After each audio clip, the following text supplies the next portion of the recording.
ni. Tapi di atas takliman daripada sahabat, daripada Syekh Rajuan. Jadi ambillah peluang untuk kita muzakarah sebenarnya. Untuk kita nak ulang kaji balik ilmu nahwu ni, kenal balik, ingat-ingat balik kan. Sebab rasa antum semua dah makruf dengan matan jurumiyah dia. Matan jurumiyah, kalau antum semua hafal matan jurumiyah, maknanya okey lah asas kan. Untuk mubtadi' dia cukup dah. Sebab kitab yang kita akan guna ni, kitab ni lebih ringkas lagi daripada matan jurumiyah. Sebab kita ada sabili lah, ada sabil daurah, ada tariqah daurah. So kita ambil kitab yang ringkas lah, yang lebih ikhtisar, yang lebih ringkas. Sebab tu ana ambil kitab ni, ana ambil jurumiyah. Sebab jurumiyah dia macam panjang sikit. Tapi siapa yang pernah belajar jurumiyah, siapa yang pernah hafal jurumiyah, maka senang lah. So yang ni macam kita nak ulang kaji recap balik je. Jadi hari ni kita tak berat-berat pun. Mula-mula kita nak kenal je muallif dia. Muallif musannif, pengarang kitab ni.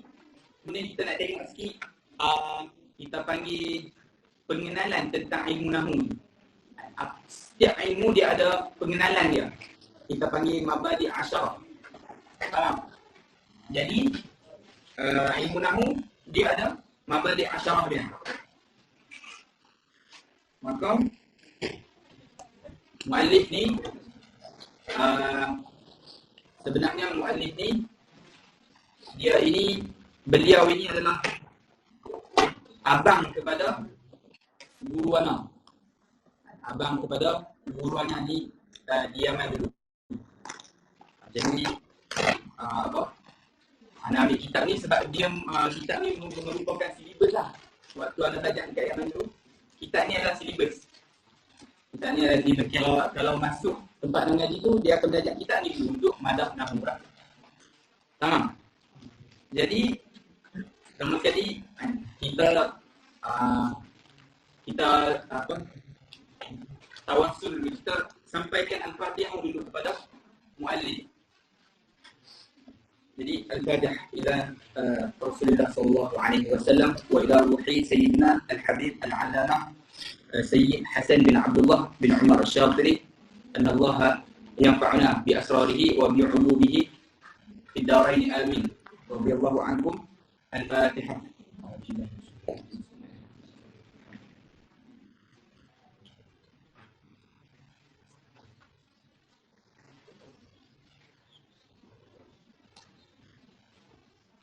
Jadi untuk kitab ni bernama Al-Fawaidun Nahwiyah As-Sughra wal-Kubra.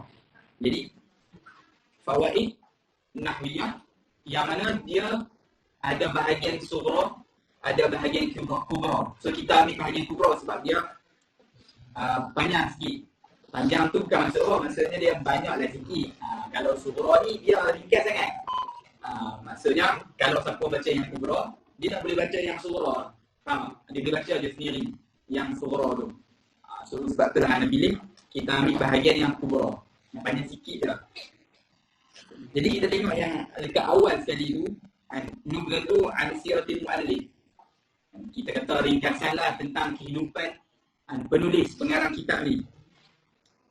Jadi nama beliau, yang pertama kita tengok awalan Nasabus Syarif. Anda tak baca sebiji-sebiji. Anda baca secara ringkas sebab kalau baca sebiji dia akan makan masalah sebab kalau kita baca dekat muka 5 pelajaran. So anda terangkan kira terjemahlah sikit-sikit. Tak pandai pun terjemah tapi cuba je. Baik. Jadi beliau merupakan siapa nama beliau? Sebab kita nak belajar kitab beliau, so kita kena kenal lah beliau kan. Siapa pengarang kitab ni? Jadi yang pertama sekali beliau ni daripada keturunan Ahlul Bait. Ahlul Bait ni maksudnya keturunan Nabi lah. Keluarga Nabi. Jadi beliau daripada keluarga Nabi. Nanti kalau antum semua tengok nasab dia, salasilah jalur keluarga dia, dia akan kembali kepada Nabi Yunus sallallahu alaihi wasallam. Antariq sama, antariq Sayyidina Ali, antariq Sayyidina Husain. Faham? Jadi nama beliau adalah Ad-Da'i ila Allah, Al-Imam Al-Murabbi Ad-Da'i ila Allah, Hasan bin Imam Al-Syahir Abdullah bin Umar Jadi nama beliau ini cukup kita kenal sampai situ pun dah okey. Nama beliau adalah Al-Imam siapa? Hasan bin Abdullah bin Umar Asy-Syatiri. Asy-Syatiri ni apa? Asy-Syatiri ni nama kabilah. Nama kabilah beliau Asy-Syatiri. Jadinya kalau siapa-siapa pernah dengar lah, kalau siapa pernah dengar Al-Habib Salim bin Abdullah Asy-Syatiri, beliau tu guru anak dekat ada tak sempat pun belajar dengan dia, tapi dia tu model dekat negara anak. Jadi yang pengarang ni abang beliau, abang Habib Salim. So nama beliau, jadi Habib Hasan ni, Habib Hasan, dia ada 4 orang adik-beradik. Yang pertama Habib Abu Bakar, lepas tu Habib Mahdi, kemudian Habib Hasan, dan yang terakhir Habib Salim Asy-Syatiri. Jadi kalau baca nasab dia ni, baca laju-laju, yang terakhir antum semua akan tengok dekat last. Kita tengok sampai okey, sedikit anak petik. Kalau antum baca sampai dekat Ahmad Al-Muhajir bin Isa, kalau antum tengoklah dekat bawah tu Ahmad Al-Muhajir bin Isa. Jadi kenapa Ahlul Bait ni boleh tersebar? Ada yang dekat Yaman sebab sebab Ahmad Al-Muhajir bin Isa inilah, kerana beliau berhijrah daripada Iraq. Daripada Iraq disebabkan fitnah yang berlaku di Iraq, beliau berhijrah ke Hadramaut dan menetap di sana, menetap dan berkahwin, dapat zuriat, dan orang kata apa, menyebarkan ilmu, menyebarkan dakwah di Hadramaut. Dan beliau adalah keturunan Sayyidina Ali. Sebab tu kalau kita tengok dekat last sekali atas sikit tu, bin Ali bin Husain As-Siddiq bin Imam Ali bin Fatimah, anak kepada Sayyidina Ali dan juga anak kepada Sayyidatina Fatimah. Sayyidatina Fatimah berapa? Anak kepada Rasulullah sallallahu alaihi wasallam. Tamam. Kemudian yang keduanya, kalau kita tengok kelahiran beliau dan juga kehidupan beliau ini dilahirkan di mana? Di kota Tarim. Siapa pernah dengar Tarim di dalam Hadramaut. Jadi beliau ini dilahirkan di kota Tarim pada tahun 1347. Tamam. Tetapi beliau dibesarkan oleh bapa beliau. Sebab ketika mana umur beliau 5 tahun, ibu beliau telah pun kembali ke rahmatullah. Jadi beliau dibesarkan oleh bapa beliau lah, Habib Hasan ni. So kalau kita tengok wa taqarrada fi akhlaqihi wa sulukihi wa aqbala ala iktisab al-ulum iqbalan kulliyan mushammiran an san' al-jiddi fi hadha al-maqsad al-syarif. Jadi maksudnya beliau ni mempunyai keunikan dalam akhlak, dalam tingkah laku beliau mempunyai keunikan. Maksudnya beliau ni merupakan seorang yang tawadhu', merupakan seorang rijal. Rijal ni maksudnya lelaki yang mempunyai kata apa, satu pandangan yang tinggi. Itu rijal maksudnya.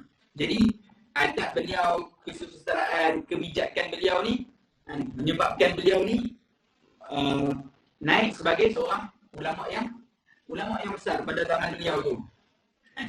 Kalau kita tengok dekat sini antara guru-guru beliau ini, okey, apa yang beliau selalu buat? Beliau ni orang yang selalu mengulang kaji, orang yang selalu melazimi masyayikh. Maksudnya banyak berguru. Banyak berguru. Selalu ada je dengan guru.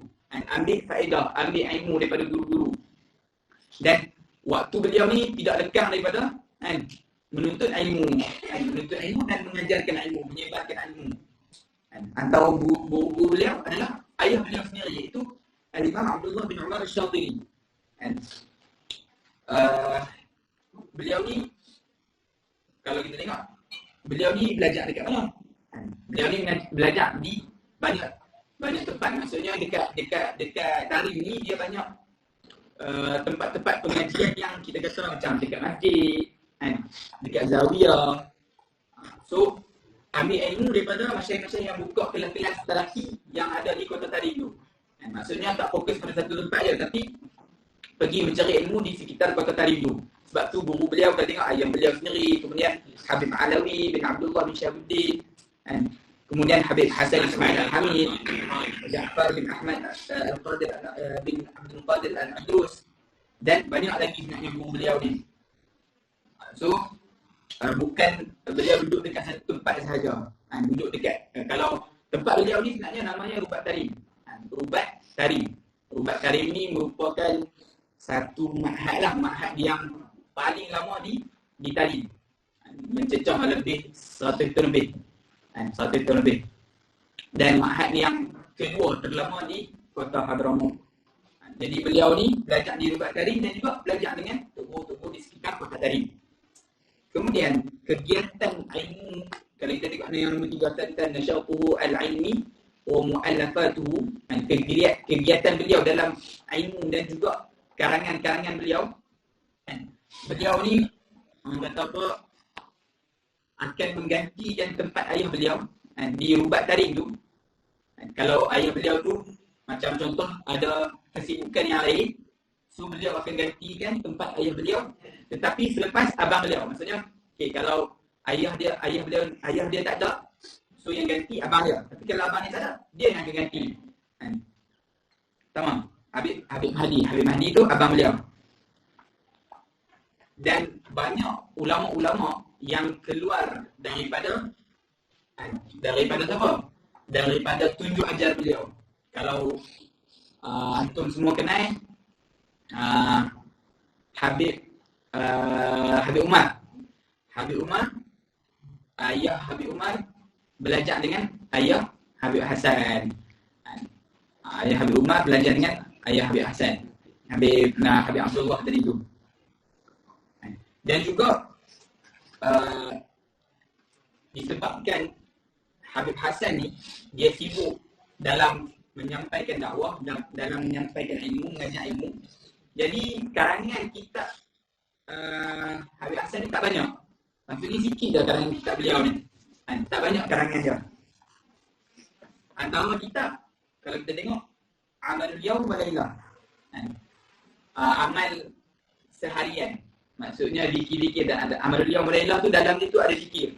Ada zikir, ada surah-surah lazim, ada doa-doa. Banyak Amalul Yawm wa Lailah ditulis oleh Habib Hasan ni. Tapi bukanlah dia yang cipta doa tu. Doa-doa tu doa daripada salaf lah. Doa daripada Imam Haddad, doa daripada Imam Nawawi, dan banyak lagi.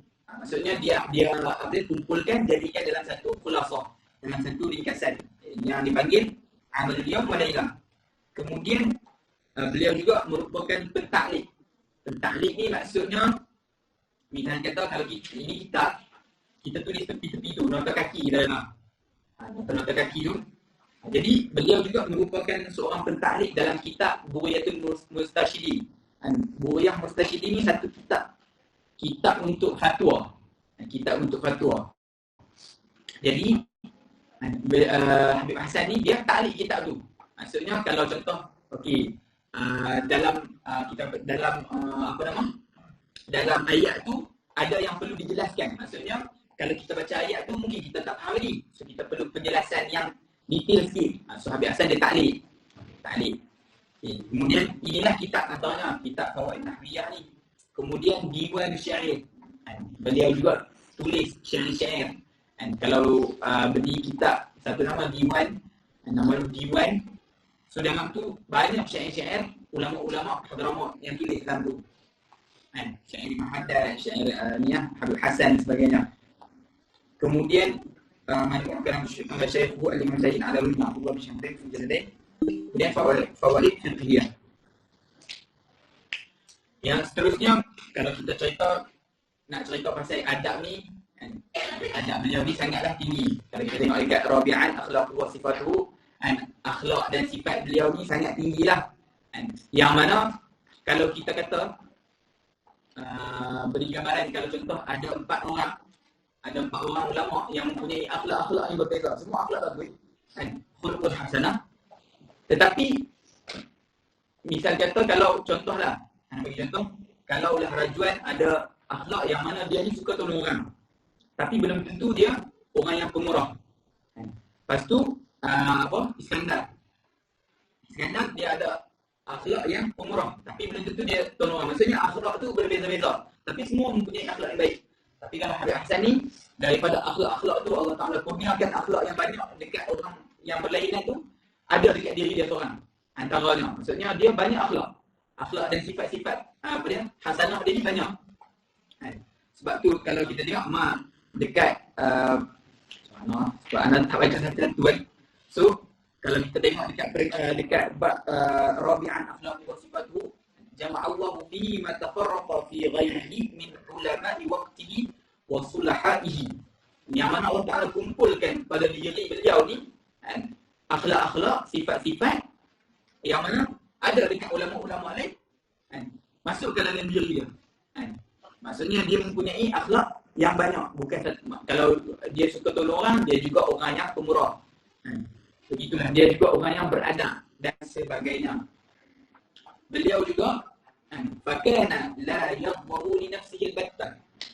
Beliau juga tak pernah memarahi diri beliau. Maksudnya kalau contoh dia ni ada macam kita kata buat perkara yang orang kata apa, benda tu tak sepatutnya dibuat. Tak sepatutnya, maksudnya contohnya dia ni melakukan kesilapan, bukan dia menyalahkan diri dia macam ini salah aku, tak. Dia tak menyalahkan diri dia, tapi dia apa? Dia mengislahkan kembali diri dia. Oh, ni silap. Bukan dia salahkan diri dia, marah diri dia, tak. Tapi dia islah balik. Maksudnya dia betulkan balik di mana kesilapan dia tu. Dan juga dia ni tak memandang pun diri dia ni lebih tinggi daripada orang lain. La yara li nafsi haqqan ala ahadin. Tak memandang pun dia ni lebih berhak, lebih bagus daripada orang lain. Tapi kalau orang lain tu melakukan perkara yang mana Allah Ta'ala larang, yang menyalahi para salafus soleh, maka beliau akan tegur, beliau akan lantang bersabar. Sama ada teguran itu dalam bentuk soreh, maksudnya terang-terang tegur, ataupun dalam bentuk sindiran. Tamam. Beliau juga seorang yang mana tawadhu' lah, tawadhu'. Kemudian ilmu tinggi, kemudian kita kata akal yang jernih, rajahatun fil aqli, itu akal yang jernih. Kemudian apa lagi, banyaklah kalau kita cerita pasal akhlak-akhlak. Kita kata akhlak yang baik ada pada diri beliau. Contohlah, bukanlah maksud beliau ni orang yang sempurna, tak. Tetapi maksudnya beliau berakhlak seperti mana akhlak datuk beliau, iaitu baginda sallallahu alaihi wasallam. Kemudian kedudukan beliau, kedudukan Habib Hassan di sisi para ulama di zaman itulah. Maksudnya ulama-ulama zaman tu memandang kedudukan beliau ni pada kita kata pada level mana. Jadi disebutkan dekat sini Al-Imam Ja'far bin Ahmad Al-Idrus. Imam Ja'far ini guru pada Habib Hassan juga. Imam Ja'far kata faqad kana yuraddidu da'iman qawluhu Hasan Asy-Syatiri khalifatuna bi Tarim. Dia kata Hasan Syatiri inilah pengganti kami di Tarim. Inilah yang akan menyebarkan ilmu, yang akan menjadi khalifah, pengganti kepada para ulama di Tarim. Maksudnya kalau para ulama maksudnya zaman-zaman yang selevel dengan gurunya tu dah tak ada, maka yang ganti guru-guru dia nanti iaitu Habib Hassan. Itu selalu guru-guru dia sebut. Maksudnya dia ni something maksudnya dia ni someone ni, someone. Dia ni seseorang yang kita kata someone yang akan jadi orang besar lah dekat Kota Tarim. Sebab tu kata Syekh Al-Imam Abdul Bari bin Syekh Al-Idrus kata faqad tafarrasa fihi bi anna hadha sayakun lahu sya'nun 'azim. Dia ini akan menjadi satu orang yang penting pada satu waktu nanti. Dan memang betul, dia adalah orang yang orang kata apa, menjadi rujukan apabila ulama-ulama, guru-guru beliau ni dah kembali ke rahmatullah, beliau antara orang yang menjadi rujukan.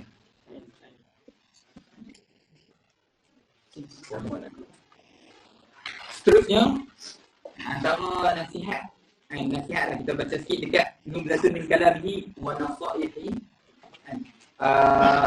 Nasihat ataupun kalimah-kalimah mutiara-mutiara daripada Habib Hassan ni Apa Habib Hassan kata? Habib Hassan kata, wa alayka bimujahadati nafsika bi an yakuna sirruka khairan min alaniyatika fi kulli ahwalika fala taqsudu bi itraq ar-ra's at-tasannu. Maka Habib Hassan bagi nasihat. Apa yang beliau kata? Beliau kata ke atas diri kalian ni, ke atas diri kamu ini, jadikan diri kamu ini bermujahadah pada diri kamu, yang mana mujahadah tersebut pastikan mujahadah dalam keadaan sir, dalam keadaan tersembunyi itu lebih baik daripada dalam keadaan orang nampak. Faham tak? Sebab kita manusia, kita selalunya kalau depan orang ni kita tunjuk bagus.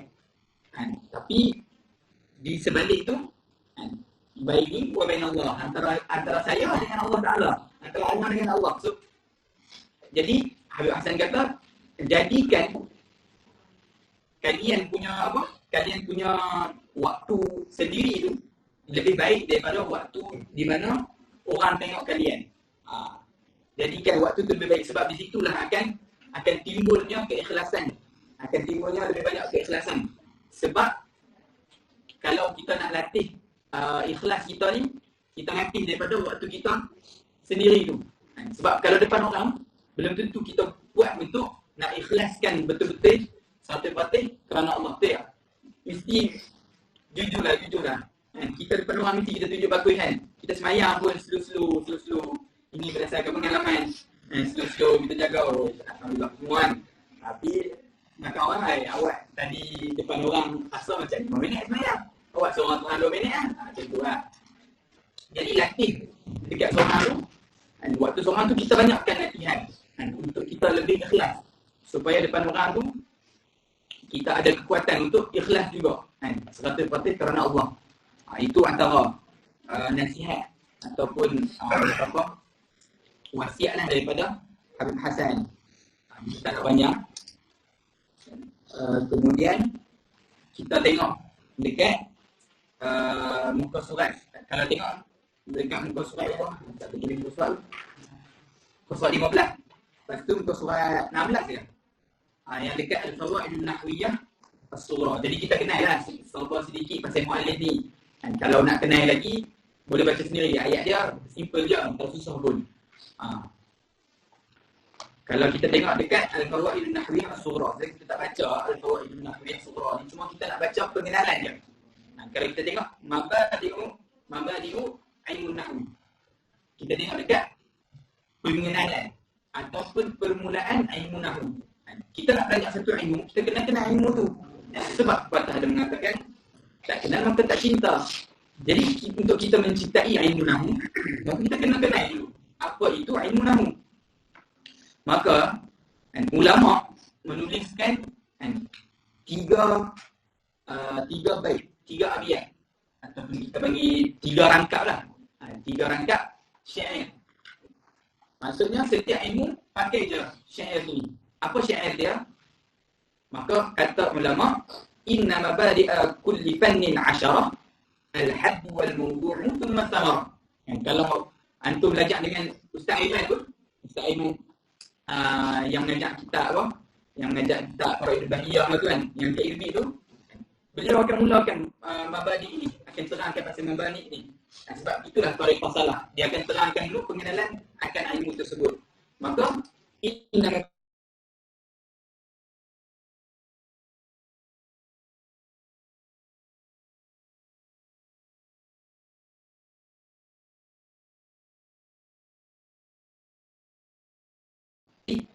tiga bait ini dia akan menjelaskan 10 cabang daripada pengenalan yang kita akan kenal akan ilmu nahwu ni. Pertamanya al-haddu.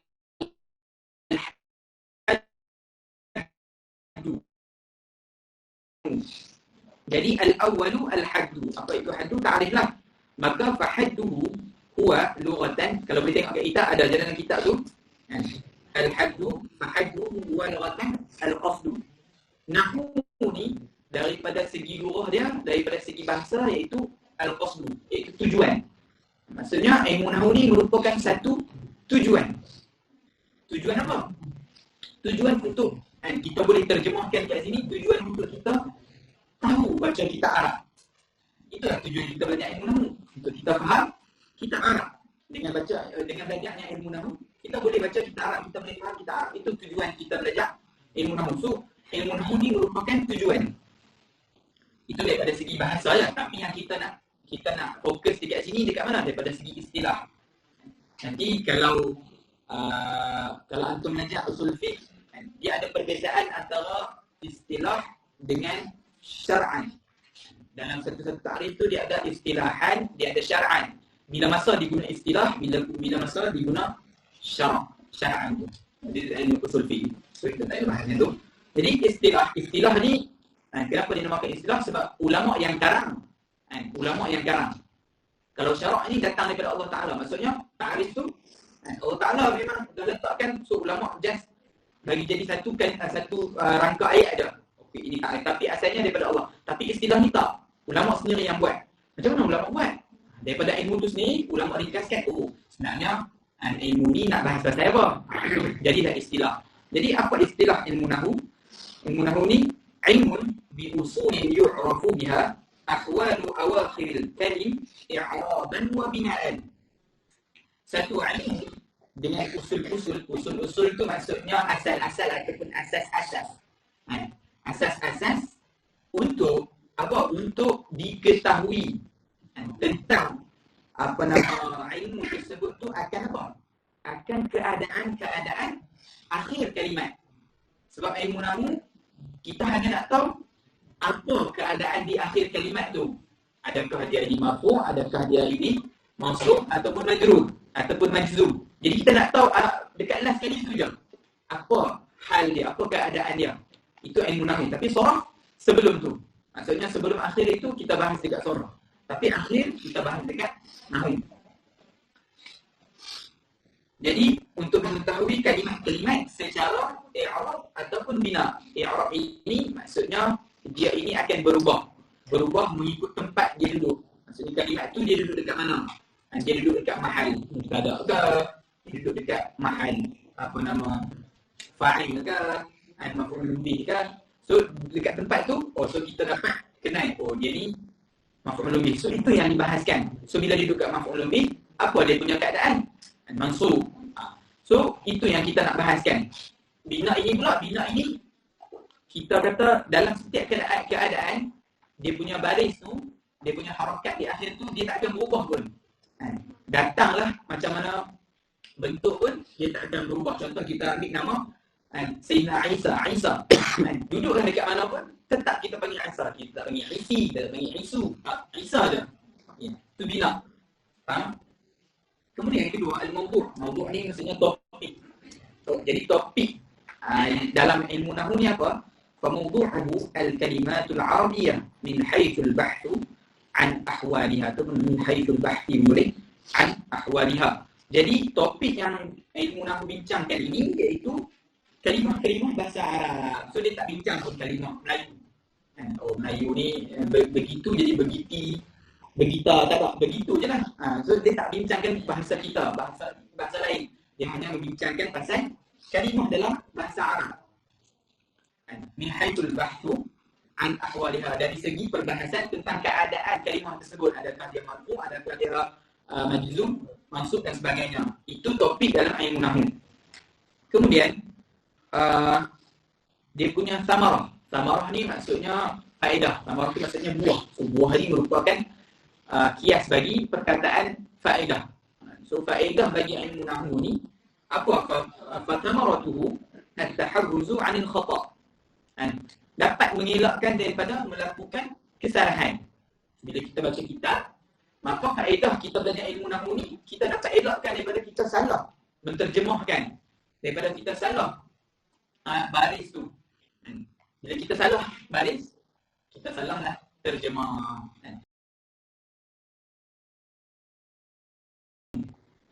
Seorang je yang belajar. Misalnya kata, Naim seorang je yang main hadir kelas ni. Orang lain semua tak hadir. Maksudnya orang lain tak tahu je ilmu nahwu ni. Tapi Naim dia belajar ilmu nahwu. So orang lain terlepas daripada kewajipan. Kalau semua kita ni dah tak erti, tak ada orang belajar ilmu nahwu, maka semua berdosa. Tapi kalau seorang je yang belajar daripada kalangan kita, maka dia telah menanggung, kita kata melepaskan kewajipan kita. Sebab dengan ada dia pula akan ajarkan orang lain. Begitu juga macam ilmu perubatan. Dalam satu kampung mesti kena ada seorang yang pandai ilmu perubatan. Sebab apa? Sebab kalau ada orang sakit, siapa yang nak ni? So dia akan wajib wujub kifai kat situ. Tapi bila masa jadi fardu ain, bila seseorang tu dia nak baca Al-Quran. Maksudnya baca Al-Quran ni maksudnya macam mana? Dia nak memahami Al-Quran. Maksudnya kalau orang tu baca Al-Quran tak erti namu, isyarat. Maksudnya habis ayah kita baca Quran tak erti namu. Woi, wujud ain ni kenapa tak erti namu pula baca Quran? Tak, maksud kat sini maksudnya orang yang nak mendalami ilmu Al-Quran, yang nak mendalami ilmu hadis. Itu yang dimaksudkan kat sini. Maka waktu tu wajib bagi dirinya untuk mempelajari ilmu nahu dahulu. Faham? Kemudian yang terakhir, al-ashiru masailuhu. Masailuhu ni maksudnya masalah-masalah ataupun kita kata perbahasan dalam ilmu nahu ni. Maka masalah ataupun apa sebenarnya yang ada dalam ilmu nahu ni, perbincangan yang ada dalam ilmu nahu ni, iaitu kaedah, qawaid. Qawaiduhu, itu kaedah-kaedah. Kaedah yang macam mana? Contoh, kaqaulika, seperti mana kau berkata, al-fa'ilu marfu' wal maf'ulu bihi mansub. Fa'il itu marfu', itulah kaedah. Bila kita sebut fa'il, apa? Fa'il itu hukum dia apa? Marfu'. Maf'ulun bihi hukum dia apa? Mansub. Huruf jar dia ni apa maksud dia? Menjarkan isim selepasnya. Itu kaedah. So kita tahu bila dia ni fa'il, jadi marfu'. Bila dia ni maf'ulun bihi, jadi mansub. Jadi mubtada', jadi marfu'. Dan sebagainya. So masalah ataupun perbincangan dalam ilmu nahwu ni untuk kita nak tahu kaedah-kaedah dan supaya kita tahu fa'il itu apa, maf'ulun bihi itu apa dan sebagainya. Jadi sampai sejauh lah. Jadi insya-Allah lah minggu depan kita akan mulakan qawaid nahwiyah al-kubra. Kita tak tengoklah yang sughra ni. Kita tengok yang kubra tu nanti.